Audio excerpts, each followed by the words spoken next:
হরে কৃষ্ণ। আজকে আমরা বৈশাখ মাসে তুলসী মহারানী জলদান সম্পর্কে আলোচনা করব।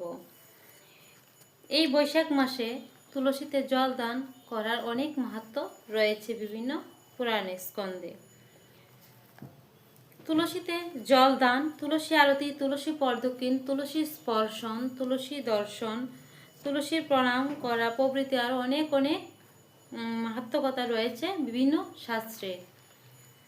তুলসী ভগবানের চরণে অর্পণ করা, তুলসী ভগবানের ভোগে অর্পণ করা, তুলসী কাষ্ঠ দিয়ে ভগবানের সেবা আরতি করা, তুলসী কাষ্ঠ গলায় পরিধান করা, বিভিন্ন মাহাত্ম্য রয়েছে বিভিন্ন শাস্ত্রে। পদ্মপুরাণে বৈশাখ মাসের মাহাত্ম্য রয়েছে। যিনি বৈশাখ মাসে তুলসী পত্র দিয়ে ভগবান শ্রী বিষ্ণুর সেবা অর্চনাদি করেন, ভগবান অন্তত প্রীত হন এবং তার আর পুনর্জন্ম হয় না। এই বৈশাখ মাসে তুলসীতে বেশি বেশি জল দান করুন, বেশি বেশি জপ করুন, বেশি বেশি ভগবানের সেবা আরতি অর্চন করুন। এবার আমরা তুলসীর মাহাত্ম্য শ্রবণ করব।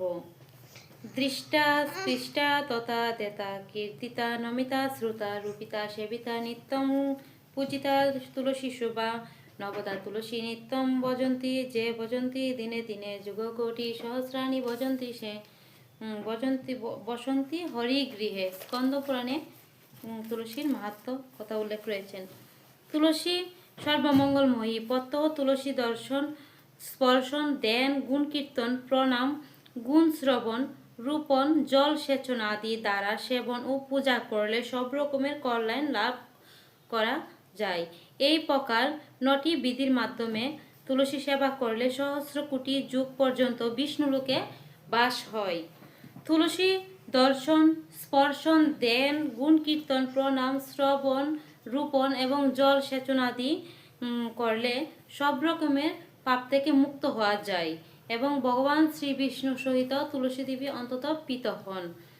তুলসীর দর্শনে সব রকম পাপ বিনাশ হয়, স্পর্শনে শরীর শুদ্ধ হয়, জল সেচনে ভয় দূর হয়, অর্থাৎ যম ভয় বা নরক ভয় দূর হয়, রূপণ করার ফলে ভগবত ভক্তি লাভ হয় এবং শ্রীকৃষ্ণের চরণে অর্পণ করার ফলে পূর্ণ ভগবত প্রেম লাভ হয়, অর্থাৎ কৃষ্ণ প্রেম লাভ হয়।